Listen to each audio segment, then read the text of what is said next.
Hello students, this is Vikas Kumar Dubey from Allahabad Public School. Today in this video, I am going to explain chapter 7 Glimpses of India. This is from your NCERT book First Flight. Students, this chapter Glimpses of India consists of 3 parts. Part A, A Baker from Goa by Lucio Rodriguez. Part B, Kurg by Lokesh Abrol, and part 3, Tea from Assam by Anup Kumar Datta. Students, today I will explain part 1, A Baker from Goa. Okay. This is a pen portrait of traditional Goan village baker who still has an important place in the society. ये story जो है एक जो पारंपरिक गोवा का एक village है, एक गांव है, और उस गांव में जो बेकर आता है ना, baker who is the baker is one who bakes cakes, है ना, और ब्रेड. ओके. तो जो बेकर आता है गोवा के एक गांव में, उसकी स्टोरी इसमें बताई गई है, जो कि अभी भी उसके समाज में, यानी कि in the society of that village और in the society of Goa, the bakers have an important place even today. आज भी जो वहाँ के पारंपरिक जो बेकर हैं उनका एक महत्व है ना, क्योंकि बच्चों Goa is the state from where the bread making profession has been started, है ना. ब्रेड बनाने की जो प्रोफेशन था, जो कला था, वो गोवा से ही स्टार्ट हुई है इंडिया में. And when there were Portuguese in Goa, है ना, गोवा में जब पुर्तगाली आए थे तो उस समय they were the lovers of loaves of the bread. Okay. तो उन्होंने इस प्रोफेशन को, the art of making bread, है ना, उन्होंने स्टार्ट किया था पोर्चुगीज़ ने. तो ये स्टोरी इसलिए भी बहुत ही एक्साइटिंग और इंटरेस्टिंग है बच्चों के लिए स्पेशली, क्योंकि जब भी गांव में, है ना, जब कोई पैडर आता है, जब कोई सेलर आता है, जब कोई हॉकर आता है, तो चिल्ड्रन गेट्स वेरी एक्साइटेड. बच्चे बहुत खुश हो जाते हैं क्योंकि उनके मतलब की चीज़ें होती हैं, और इवन जो ईटेबल आइटम्स होते हैं, है ना, जैसे वाटरमेलन हो गया, या फिर ब्रेड हो गया, फिर केक्स हो गए, है ना, बिस्किट्स हो गए. तो children have a first for them. So let's start this chapter. Our elders are often heard reminiscing nostalgically about those good old Portuguese days, right? हम अक्सर अपने घर में, जो हमारे घर के जो बड़े सदस्य होते हैं, जो एल्डर्स होते हैं, उनको अक्सर पुरानी बातों को याद करते हुए हम सुनते हैं. जो पुराने पोर्चुगीज़ डेज, यानी कि जो पुर्तगालियों का शासन था गोवा में, है ना, जब वहाँ पे जो है पोर्चुगीज़ यानी कि पुर्तगाल के लोग थे गोवा में, तो उस वक्त की पुरानी चीज़ें क्या थी ना, यहाँ पे जैसे लिखा है ना, रेमिनिसिंग नॉस्टैल्जिकली. इसका मतलब होता है thinking fondly of the past, यानी कि पहले की ज़माने की चीज़ों के बारे में बहुत ही अच्छे से सोचना, है ना. तो अक्सर हमारे घर के जो बड़े लोग होते हैं, पुराने ज़माने के अर्थात पोर्चुगीज़ डेज़ की बातें अक्सर डिस्कस करते हैं, अक्सर उनको याद करते हैं, बहुत प्यार से याद करते हैं. The Portuguese and their famous loaves of bread. Portuguese यानी कि पुर्तगाल के वो निवासी, और उनकी जो फेमस लोव्स ऑफ ब्रेड होती थी, है ना. लोव्स का मतलब क्या होता है बेटा? जब हम ब्रेड खरीदने जाते थे तो ब्रेड का जो पूरा पैकेट होता है ना, that is the loaf of the bread. ठीक है. तो Portuguese were very famous in the art of making bread, right. तो उनकी जो लोव्स होते हैं, कि जो ब्रेड की क्वांटिटी होती थी, है ना, उनको भी हमारे घर के जो बड़े लोग होते हैं याद करते हैं. Those eaters of loaves might have vanished. वो ब्रेड खाने वाले तो शायद अब जो है नहीं रहे इस दुनिया में, डिसअपीयर हो गए हैं. But the makers are still there. लेकिन अभी भी ब्रेड बनाने वाले वहाँ पर अभी भी गोवा में हैं. गोवा बच्चों, गोवा के बारे में मैंने शायद बताया नहीं. Goa is a very beautiful state in India, है ना. Goa is considered one of the most beautiful states in India. हाँ, भारत के जो है सबसे खूबसूरत राज्यों में से एक राज्य है. ऑलमोस्ट 95% पॉपुलेशन ऑफ गोवा, है ना, is Christian. Okay. So those यहाँ पे दोनों those eaters of loaf might have vanished, है ना, but the makers are still there. कह रहा है कि पहले के ज़माने के जो लोग थे जो ब्रेड बहुत ही पसंद से खाते थे वो शायद अब नहीं हैं, लेकिन उनको बनाने वाले जो बेकर हैं वो अभी भी हैं, right. We still have amongst us the mix, अभी भी हमारे बीच मिक्सर्स, है ना, मिक्सर्स हैं, मोल्डर्स हैं, and those who bake the loaves. और देखो actually in the art of making bread 3 type of persons are required, mixers, moulders and baker, ठीक है। तो मिक्सर्स क्या होते हैं, जो आटे को गूंथने का काम करते हैं, जो नीडिंग, है ना, the one who kneads the flour. और मोल्डर्स के होते हैं, the moulder is the person who give the shape up to the loaves, जो उस लोब को शेप देते हैं, ब्रेड को शेप देते हैं। और बेकर कौन होते हैं, baker is one who bakes, है ना, जो अवन में केक या फिर ब्रेड को जो है पकाते हैं, बनाते हैं, उन्हें बेकर कहते हैं। Those as old time tested furnace still exist, अभी भी पुराने ज़माने की जो फर्नेस है, फर्नेस का मतलब क्या होता है बेटा, अवन, यानी कि जो भट्ठी होती है ना जिसमें ब्रेड को सेंका जाता है, केक को सेंका जाता है, जो ट्रेडिशनल फर्नेस होती है वो अभी भी एग्जिस्ट करती है गोवा में। The fire in the furnace has not yet been extinguished, extinguished का मतलब आग को बुझा देना, है ना। अभी भी उन भट्टियों में जहाँ जिनमें केक और ब्रेड को बनाया जाता था, पकाया जाता था, उसकी जो आग है अभी भी बुझी नहीं है, अर्थात अभी भी still in Goa the art of making bread is still continue. Okay, the third and jingle का मतलब होता है बेटा साउंड, है ना, जो बेकर्स आते हैं ना साउंड क्रिएट करते हुए आते हैं जब भी उनकी एंट्री होती है तो, right. The third and the jang the traditional bakers bamboo heralding his arrival in the morning. Okay, सुबह सुबह बाम्बू की, यानी कि बांस की जो एक बल्ली होती है उस पर जो है वो लोग, हेराल्डी का मतलब होता है अनाउंसिंग। होता नहीं कि बेटा जो साइकिल लिए होते हैं और एक जैसे बांस होता है और वो वर्टिकल होता है, और उसी में जो ब्रेड्स होते हैं या फिर जो केक होते हैं उसको वो लोग हैंग किए होते हैं, अपने साथ लिए होते हैं, और फिर अनाउंस करते हुए, यानी कि चिल्लाते हुए, ओके, कि ब्रेड वाला, इस टाइप की जो साउंड होती है, ऐसा करते हुए लोग एंट्री करते हैं गांव में, ताकि बच्चे जो है और सभी लोग, so that all the people of the village might be aware, right. Heralding the arrival सुबह सुबह can still be heard in some places, अभी भी गोवा की कुछ जगहों पे बेकर के आने की आवाज़ों को सुना जा सकता है, right. May be the father is not alive, हो सकता है कि उनके फादर सभी भी अलाइव ना हो, जीवित ना हो, but the son still carries on the family profession, लेकिन अभी भी उनके जो बेटे हैं, उनके जो है ना सन एंड डॉटर्स हैं, वो उनको जो फैमिली प्रोफेशन है ना, जो पारिवारिक जो व्यवसाय, अभी वो लोग कैरी ऑन करते हैं। Those bakers are even today known as poder in Goa, आज भी जो ब्रेड बनाने वाले, जो केक बनाने वाले जो बेकर्स हैं, उनको गोवा में पैडर के नाम से जाना जाता है। Okay, clear. Let's move to the next para. During our childhood in Goa, Goa में अपने बचपन के समय में, the baker use to be our friends, baker हमारे फ्रेंड हुआ करते थे, कंपेनियन एंड गाइड, हमारे साथ ही हुआ करते थे और हमारे मार्गदर्शक भी हुआ करते थे।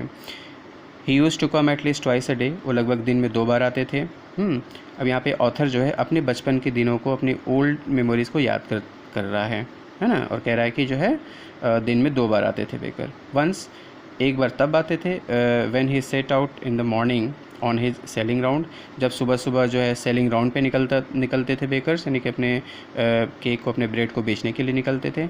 And then again when he returned after emptying his huge basket, और जब अपने उस विशाल से बास्केट को, यानी कि टोकरी होती है जिसमें ब्रेड वो रखे हुए होते हैं, उसको जब एम्प्टी कर चुके होते हैं, तब रिटर्न होते समय भी वो वापस आते हैं। The jingling third of his bamboo woke us up from sleep, उसकी जो बाम्बू और उनकी जो जिंगलिंग थर्ड होते हैं, कि जो घंटी होते हैं ना, सब घंटी बजाते हुए आते हैं या भोंपू बजाते हुए आते हैं, तो उसकी आवाज़ सुन के हम लोग नींद से जग जाया करते थे। And we ran to meet and greet him, और हम दौड़ पड़ते थे उनका स्वागत करने के लिए, उनसे मिलने के लिए। व्हाई वाज इट सो, ऐसा क्यों होता था। Was it for the love of loaf, क्या ऐसा कि हम लोग, लोफ का मतलब वही पीस ऑफ ब्रेड है ना, क्या हम लोग इसलिए दौड़ पड़ते थे क्योंकि हमें वो ब्रेड पसंद थी? नॉट एट ऑल, नहीं, ऐसा बिल्कुल नहीं है। The loaves were bought by some पैस्किन और बेस्टिन। पैस्किन और बेस्टिन these are the names of the maid, है ना, वो नौकरानियों के नाम हो सकते हैं। कह रहे कि जो ब्रेड तो हम जो पैस्किन और बेस्टाइन जो हमारी मेड सर्वेंट्स हैं वो लोग हमारे लिए खरीद के ला सकती हैं, है ना। वॉट वी लॉन्ग्ड फॉर, लेकिन जो चीज़ हमें पसंद थी उन बेकर्स में जिसकी वजह से हम दौड़ पड़ते थे, were those bread bangles which we choose carefully. वो ब्रेड बैंगल्स, है ना, होती थी जो कि हम बहुत ही केयरफुली चूज़ करते थे। Sometimes it was sweet bread of a special make, और कभी कभी बहुत ही एक स्पेशल और मीठे, है ना, टेस्ट में बहुत मीठी हुआ करते थे और स्पेशल डिश हुआ करती थी वो, राइट। तो ब्रेड बैंगल्स के लिए मतलब ब्रेड होता है और बैंगल्स की शेप की होती हैं, तो उसके लिए बच्चे जो है दौड़ पड़ते थे। The baker made his musical entry in the scene with the jang jang sound of the specially made bamboo stuff, है ना।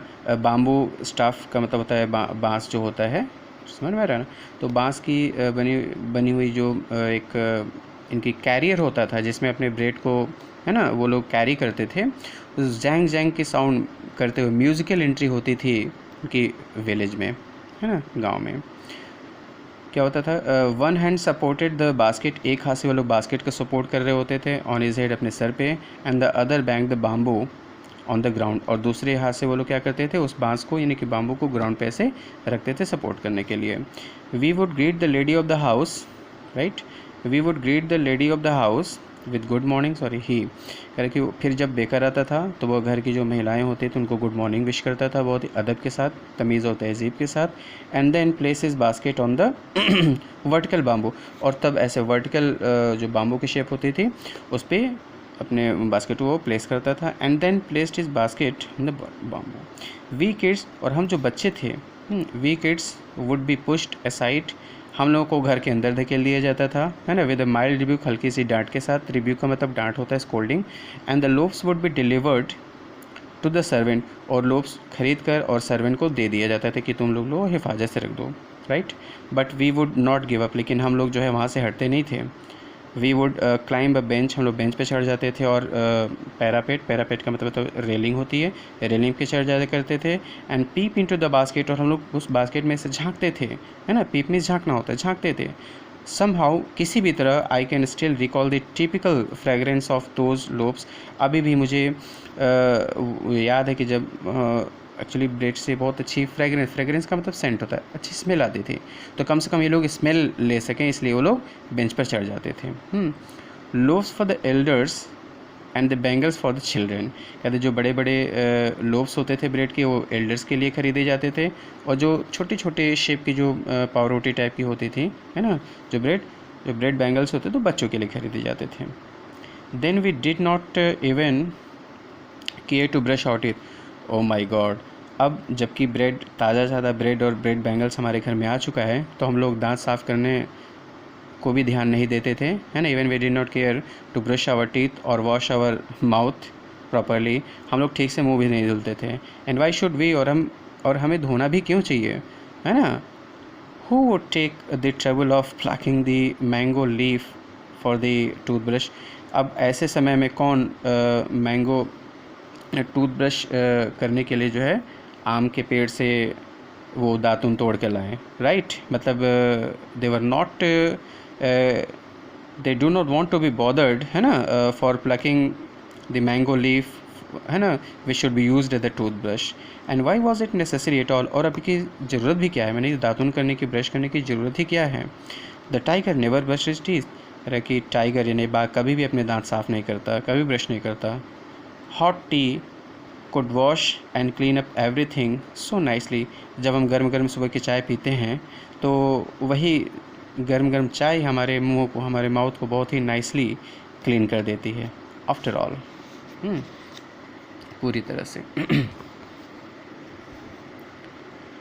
Marriage gifts are meaningless without the sweet bread known as the bol, उसमें की जो शादियाँ होती थी तो marriage gifts तब तक यूजलेस होती थी जब तक कि उसमें बोल ना हो। बोल एक स्वीट ब्रेड होता था, तो स्वीट ब्रेड भी शादियों में एज ए गिफ्ट दिया जाता था।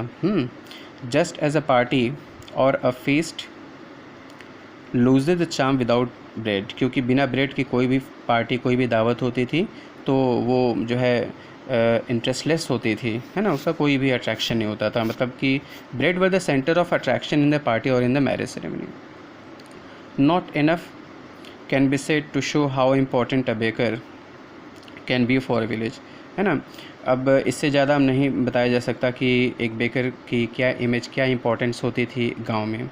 The lady of the house must prepare the sandwiches on the occasion of a daughter's engagement, है ना। घर की जो महिलाएं होती थी वो अपने घरों में सैंडविच तैयार करती थी अपनी बेटी के, अपनी डॉटर के इंगेजमेंट के लिए। केक्स एंड बोलिन हैश भी केक की एक वैरायटी होती है। Are must for Christmas, Christmas के दिनों में उनको तैयार किया जाता था, as well as other festivals, दूसरे त्योहारों में भी केक और बोलिन हैश तैयार किया जाता था। Thus the presence of the bakers furnace in the village is absolutely essential. इसलिए गांव में, है ना, एक बेकर्स फर्नेस का होना, अर्थात ऐसा ओवन, ऐसी भट्टी जो जिसमें केक बनाया जाता है, जिसमें केक को बेक किया जाता है, वो गांव में उसका होना बहुत ही ज़रूरी था, बहुत ही आवश्यक था। द बेकर और bread seller of those days, उन दिनों के जो बेकर थे, जो ब्रेड सेलर थे, had a peculiar dress known as the kabai. वो एक अलग ही, एक एंशेंट डिफरेंट टाइप के एक ड्रेस पहनते थे जिसको कि कबाई के नाम से जाना जाता था। अब देखो बेटा, इस पैराग्राफ में उनकी ड्रेसिंग सेंस को डिस्क्राइब किया जा रहा है। It was a single piece long frock, ये एक सिंगल लॉन्ग फ्रॉक के जैसे होता है, रिचिंग डाउन द नी, है ना, जो घुटनों से नीचे तक आता था, फ्रॉक होता था। In our childhood we saw bakers wearing a shirt and trousers, है ना, which were shorter than full length ones and longer than half pants. Even today, anyone who wears a half pant which reaches just below the knee invites the comment that he is dressed like a padder, right? So in this paragraph, the dressing sense of the bakers has been described. The baker usually collected the bills at the end of the month. अच्छा, baker daily everyday morning में आकर gift तो वो मतलब cake और bread दे जाते थे, और मंथ के एंड में, है ना, वो अपना बिल कलेक्ट करने के लिए आते थे। Monthly accounts use to be recorded on some wall in pencil. अच्छा, मंथली अकाउंट कहाँ पे रिकॉर्ड किया जाता था? दीवालों पर पेंसिल से सभी लोग अपना हिसाब लिख देते थे। Baking was indeed a profitable profession in the old days. पुराने दिनों में जो बेकिंग होती थी वो बहुत वास्तव में एक बहुत ही प्रॉफिटेबल प्रोफेशन होता था, जिसमें बहुत ज़्यादा फ़ायदा होता था। The baker and his family never starved. Baker, उसका परिवार कभी भी भूख से नहीं मरता था, मतलब स्टार्व का मतलब डाई ऑफ हंगर होता है। He, his family and his servants always looked happy and prosperous. उस ज़माने में बेकर, उसका परिवार और उसके जो सर्वेंट्स होते हमेशा हैप्पी और समृद्धशाली, है ना, प्रॉस्परस दिखते थे। प्रॉस्परिक का मतलब इकोनॉमिक गुड होता है बेटा, है ना, मतलब इकोनॉमिकली स्ट्रॉन्ग, ठीक है, आर्थिक रूप से जो बहुत ही सुदृढ़ होते हैं उन्हें प्रॉस्परस कहा जाता था। देयर पंप फिजिक का मतलब बहुत मोटा ताज़ा दे, बहुत फैट दिखना। Was an open testimony to this, है ना, जब वो मोटे ताजे दिखते थे तो ये उनके लिए एक ओपन टेस्टिमनी होती थी कि हाँ, वो लोग खाते पीते घर के थे, मतलब कि बहुत ही प्रॉस्परस थे। Even today any person with jackfruit like physical appearance, आज भी अगर कोई इंसान बिल्कुल उसकी जो फिजिकल अपीयरेंस है जैसे जैक फ्रूट की तरह है, अर्थात मतलब तोंद उसकी, पेट उसकी, बेली उसकी बाहर निकली हुई है, is easily compared to a baker.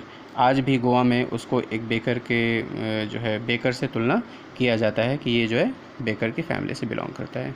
Okay students, so this was the first part, a baker from Goa, from chapter 7, glimpses of India, and tomorrow I will explain part 2, Coorg. Okay students.